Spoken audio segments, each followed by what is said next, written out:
Did you know that nearly 30% of self employed individuals fail to pay their quarterly estimated taxes on time? Whether you've been in business for 3 months or 3 years, this is a very common thing I see with new and experienced business owners. Join me as I tackle the challenge of figuring out everything you need to know about quarterly estimated taxes for 2024 and beyond. Welcome to the Locum CPA. I'm Stephen Lee, a certified public accountant based out of Chicago, Illinois. Many taxpayers struggle with the complexities of estimating their tax payments, leading to penalties and unexpected bills. And nobody likes surprises. We'll break down how to calculate your estimated taxes, discuss the various methods, and highlight important deadlines to keep in mind, as well as two vital tips that I have for you at the end of this video. Let's dive deeper into this topic, and I've broken it down into 7 easy to follow steps. But before we dive in, you'll need 2 items. Number 1 is your most recently filed tax return. So that's going to be either 2023 or 2022 for those who filed an extension. And number 2 is a spreadsheet or a notepad to do some calculations. So let's make the most of this time that you and I have together so that you can actually calculate what it is that you need to submit and how much you need to submit, whether it's for this year or just even going forward as a business owner. So let's get right into it. You have your tax return, your most recently filed, as well as a spreadsheet or notepad. Let's start. Step number 1 is to estimate your total income for the year. Let's start by estimating your expected total income for the year. So one good step is to look at, once again, your most recently filed tax return. And if you take a look at your most recently filed tax return, look at page 1, where the income section is. So you go for things like, what is your total W-2 that you expect for you and your spouse if you're married? What type of retirement income? What type of brokerage income? Social Security, IRA distributions. Last year, that's why I always say, looking at your most recently filed tax return is such a good start to figure out how much income you potentially have for the entire year this year. Because for the clients that I work with, most of the time, there aren't very big spikes in terms of their income year over year, unless something happens, unless they get a new job, they start a new business. But irregardless of that, most of the time, it's very similar. So what you want to do is the best starting point is to look at your most recently filed tax return and look at all the income items and adjust to see, did my W-2 go up? Did I have more from self-employment or from my side business? Did I take an IRA distribution out early? Look at all of those items and use page 1 of your most recently filed Form 1040 to really be that guide to add, subtract, take away what your total income items are. And then after you do that, you get to, on page 1 of your 1040, line 11 is your adjusted gross income. That really is your total income, your projected income for the year. And that's what we're calculating here in step number 1, is estimating your total income for the year. Once again, wages, self-employment income, dividends, interest, and any other income source like retirement, Social Security, things like that. So really utilize your prior, most recently filed tax return to make those adjustments to estimate your expected total income for the current year. Okay, step number 2, calculate your expected taxable income. So step 1, we did calculating your estimated total income. Then what's the difference here in step 2 is expected taxable income. Once again, go back to your most recently filed tax return. Go down to the bottom of page 1 of the Form 1040. You'll see that, remember, total income is line number 9. That's what we just calculated in step number 1. Step number 2 is we're going to make some adjustments to this, right? This is going to be whether you take the standard deduction or your itemized deduction, right? Whether you have QBI deduction or not, we're going to start to factor these in. Remember, the standard deduction is basically the free deduction that the IRS or the government gives you each and every year. And it's going to be different based on your filing status. So if you were single last year and you're single in the current year, you're going to use a similar standard deduction. Remember, the standard deduction goes up with inflation every single year. Or if you itemize, right? Remember, the tax software or your CPA will always use the higher of the two. Remember, the standard deduction, just think of that as your floor. And if your itemized is higher, then they're going to take the itemized. So they're going to really take the higher of the two. Okay. So standard deduction, think of that as your floor. And then itemized, if it's greater, they're going to take the itemized. If it's less, they're going to take the standard. Remember, the standard deduction is that free deduction that the IRS or the government gives you. And take a look at what it is that applies to you this year based on your filing status. Okay, so whether you're single, married, filing jointly, or head of household, you have to know what your circumstance is. But using your prior year tax return is a great guide. So once again, figure out what is the deduction from your total income. And that's when we come up with your taxable income, which is line 15. So once again, figure out, are you taking the standard deduction this year? Or are you itemizing? Remember, itemizing typically is for those that own a home with a mortgage, right? You have mortgage interest, or those who donate a lot to charities or 501c3s. Also, those who pay property taxes or state income taxes. Those are the individuals that typically will itemize versus standard. But if you don't own property, you don't pay property taxes, you're not donating to charities, then most likely you'll be taking the standard deduction. So let's continue moving on. So step number 2, we just calculated what is our taxable income, which is basically, if you look at your prior year return, it's going to be line 15 on page 1. So stay with me here because we want to make the most of this time and give you the most accurate estimated tax payment. Okay. Step number 3, determining your tax liability. Okay. So how much tax you are going to pay. I'm going to link the 2024 IRS tax rates, okay? You remember, tax rate is by bracket, okay? And it's gradual. So not every single dollar of taxable income is taxed at the same rate.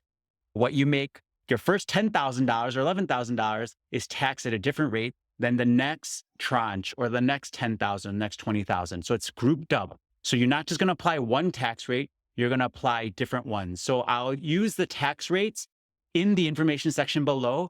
I've linked it to the IRS one.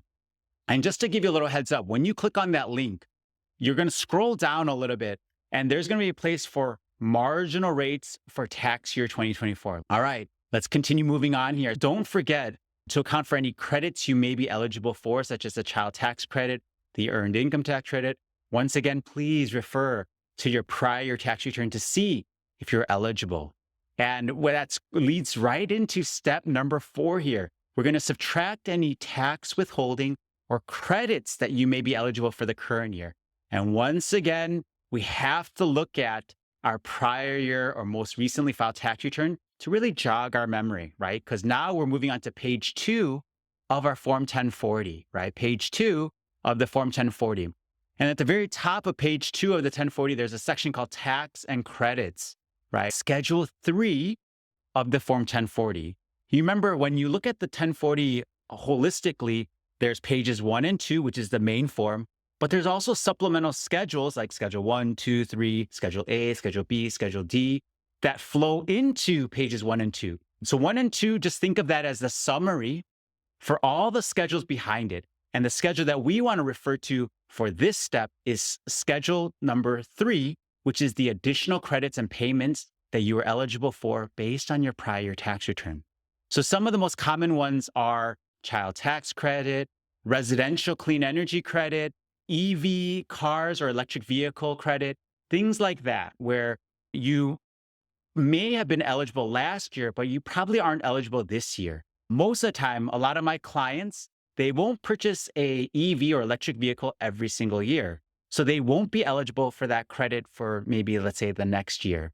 So let's say in 2023, for example, you purchased a Tesla or another eligible EV car that gave you, let's say, the $7,500 tax credit. Most likely in 2024 or in the current year, you probably did not buy another EV. If you did, make sure if it's eligible or not, but most likely you did not, and you won't be eligible again for that credit for this current year. So just double check. So look at Schedule 3. Stay with me here. Look at Schedule 3 and look at which credits are applicable to you for the current year, not last year. So you just don't want to carry forward all those credits because you may not be eligible. Once again, like the residential clean energy credit, you might not be eligible once again for that credit because maybe all the, let's say, improvements that qualified were all last year. Okay. So you don't want to double count those credits and miscalculate your estimated tax here. So look at page 3. Okay. And look at the credits. Okay. And then add all those up. Okay. And then we're going to save that number and then carry it forward to our calculation. The next page you also want to look at is going to be page 2, which is the additional taxes, right? And additional taxes, the most common ones here are self-employment tax, right? For those that are self-employed, you definitely want to make sure that you're capturing that because remember, the income tax brackets that we're just talking about when we calculate this, taxes are not only your regular federal income tax, but also potential additional taxes like self-employment. That's an additional tax. So don't forget what we're doing here is really subtracting in step 4 any withholding tax and credits that you may be eligible for. Remember, step 3, we calculated the total tax. And then not only did we have the income tax, but we also added applicable self-employment taxes. Now, step 4, we're subtracting any taxes withheld during the year. This also includes any quarterly estimated tax payments you might have paid in quarters 1, 2, 3, or 4. Okay. So make sure you get credit for that, as well as any credits, whether it's an EV credit, a residential home improvement credit, child tax credit. Look to see if you're eligible and what you're eligible for the current year based on your prior year. That's a good guide. Okay. So once you have the total tax, step 3, you subtract out any withholding or taxes you already paid, as well as any credits, tax credits that you're eligible for. Now we move on to step number 5, right? And this is determining the required annual payment, okay? So hang out with me here for just a second. To avoid interest and penalties, right? That's why this is so important. We're trying to avoid interest and penalties. There's a couple ways here. This is the safe harbor method. There's 2 ways to really avoid paying any interest and penalties. And the first method is paying 90% of your estimated current tax liability.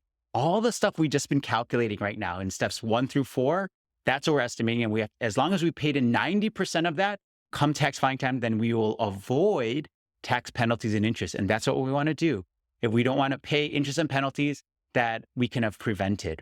Either 90%, remember the first method is either 90% of your estimated current tax liability, or either 100% or 110% of your previous year's tax liability, okay? Why am I talking about either 100% or 110% of your prior year taxes paid? The reason is the IRS actually requires those with higher AGIs, stay with me, adjusted gross income, and I'll tell you where to find that, to pay actually 110% in versus 100%. Okay, so those with an AGI of a certain limit based on filing status, if it's above that limit, then you have to pay in 110% just to be safe versus 100%. Okay, so AGI. So where do you find the AGI, this adjusted gross income that I'm talking about? Go back to your prior, most recently filed tax return, the Form 1040. Look at page 1, line 11. Also, and that's your adjusted gross income. Also, refer back to your filing status. If that's changed this year or next year, or this year versus prior year, always take that into factor. Looking at the AGI. So what AGI constitutes whether you're going to be paying 100% or 110% of your prior year taxes to avoid, once again, we're trying to avoid interest and penalties. And this is the second safe harbor method. Remember, the first one, once again, is paying in 90% of your estimated current tax liability using steps 1 through 4 that we just talked about. Or the quick and easy way is just paying either 100% or 110% of your prior year tax liability. Okay. So once again, whether you're going to pay 100% is based on your AGI of your previous year. You're going to pay 110% if your AGI was more than $150,000 as married filing jointly, or $75,000 if you're married filing separately or single, right? So once again, look at Form 1040, page 1, line 11, get that adjusted gross income number, and look to see if you're single, was that above 75,000? If you're married, was it above 150,000? That's going to determine if you're going to be trying to pay in 100% of last year's tax liability or 110%. Okay, once again, 100% or 110%, that's going to be based on line 11 on page 1. That's your adjusted gross income. So look at your prior tax return to figure out which one you do. Okay. So, and remember, and then once you figure out, are you the 100% or the 110%, then let's look at where do we find last year's total tax liability. Go to page 2 of your Form 1040 and look at line 24 at near the top under tax and credits. Line 24, that's your total tax, okay? This is what you're going to be using for either paying in 100% or 110%. Line 24, your total tax, okay? So refer to that and then calculate what is your safe harbor. Calculate what is your safe harbor. Either apply 100% of last year's line 24 or 110% based on your AGI. Okay, stay with me. Step number 6, we're almost there. Okay, step number 6, we're going to divide the payments into 4 equal parts. Once again, whatever we calculate in step number 5, dividing it into 4 equal parts. So you take that number, divide by 4, and that is going to be your quarterly estimated tax payment amount. Okay, divide that by 4.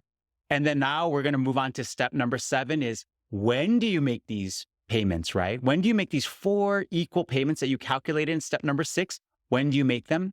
The due dates for the quarterly estimated tax payments are, and this is just a reference because sometimes there's bank holidays, sometimes these dates fall on a weekend, so it goes to the next following eligible business day. The first one is April 15th. That is considered the quarter 1 due date. Remember, April 15th. The second quarter due date is June 15th, which is actually only 2 months apart, not 3. So it's a little bit misleading, but stay with me. June 15th is quarter number 2. The third quarter payment is due September 15th. Okay. The fourth is going to be January 15th of the following calendar year. That's going to be when your quarter 4 payment is going to be due.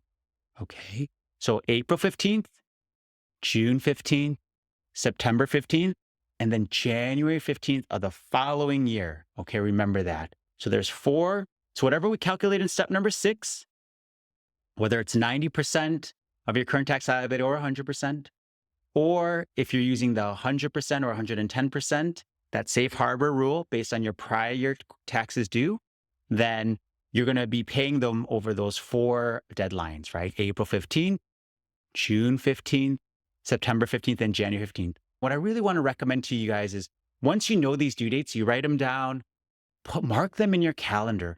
Mark the last month or the last week, maybe 2-3 weeks before those deadlines to be like, okay, I need to watch this video once again, Steve's video, to calculate what do I owe, and then also put that in your Google Calendar, in your Outlook, wherever it is. Mark those due dates, right? A couple days before, so you have a little bit of leeway and making sure you have the cash to submit those payments, right? You don't want to be caught off guard here. What we're trying to do, and while you're all watching this video and staying with me, is to prevent interest and penalties from accruing and paying that unnecessarily and being surprised by a tax bill come next year, okay?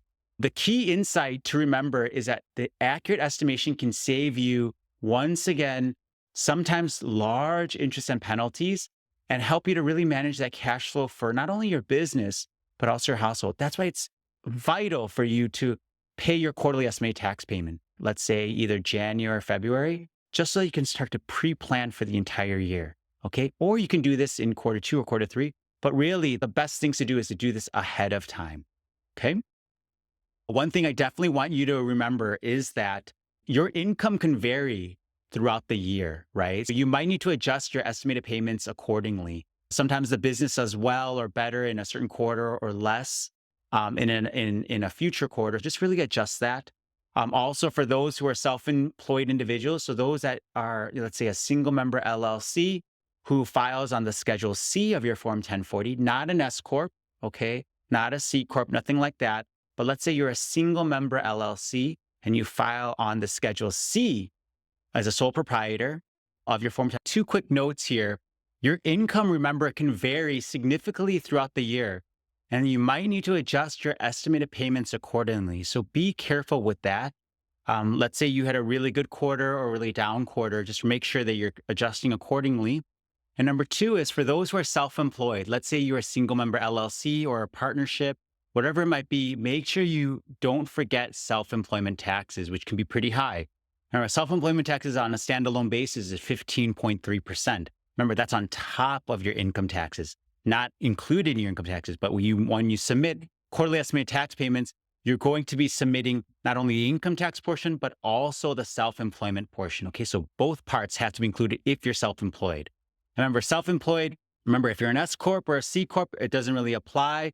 Remember, once again, if you're a single member LLC, a sole proprietor or a partner, self-employment taxes is definitely needs to be factored in. Remember, once again, I never want to cause a panic. If you're behind on your payments, you are not alone. Remember that statistic, 30%? I recommend that you submit what you can, if not the total estimated due each and every year or each and every quarter. Okay, so submit what you can. Look at your finances and your cash flow and submit what you can.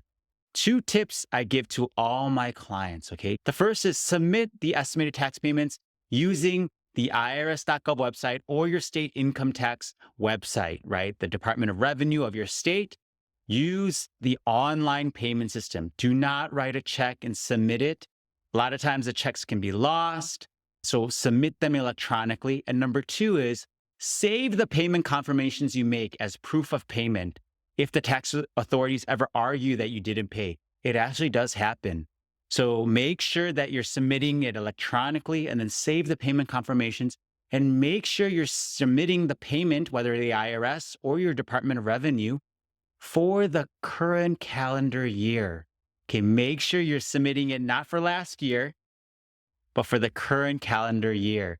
Sometimes I have clients that submit it for the prior year or some other category or some other year. That just complicates things. So make sure you're submitting it for the current year, whatever the year that is, whether it's 2024, 2025, whenever you're watching this video, make sure you submit it for the current year. So in summary, remember, quarterly estimated tax payments is crucial for avoiding penalties and interest and planning for your finances and cash flow for the current year. If you found this video helpful, make sure to subscribe to this channel so you don't miss out any of the great content I have coming. And also leave some comments and questions, some encouragements. It's been a while since I've posted, and in the comment section below. And I hope you have a wonderful day. I hope this was very helpful. And I'll see you next time. Bye.